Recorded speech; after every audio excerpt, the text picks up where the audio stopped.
دو چیزیں مغفرت کا موجب بنیں گی: اللہ کے لیے کھانا کھلانا، ہر شخص کو پہلے سلام کہنا۔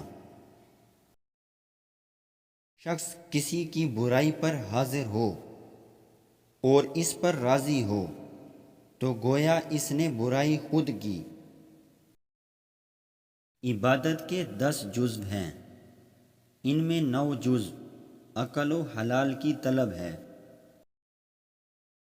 جو شخص طلب حلال میں تھک کر شام کرے، صبح وہ اس حلال میں اٹھے گا کہ اس کے ذمہ کوئی گناہ نہ ہوگا۔ خوش خلق جنت میں جائے گا اگرچہ عبادت کم رکھتا ہو، اور بد خلق دوزخ میں جائے گا اگرچہ عبادت گزار ہو۔ دنیا کی محبت ہر برائی کی جڑ ہے، ہر امر میں آخرت کا لحاظ رکھو۔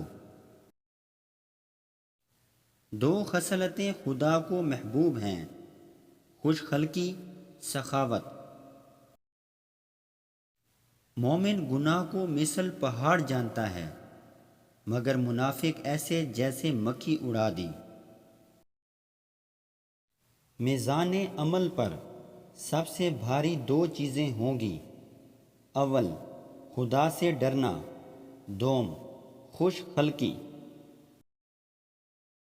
سود کا 1 درہم خدا کے نزدیک زنا سے 36 گنا بدتر ہے۔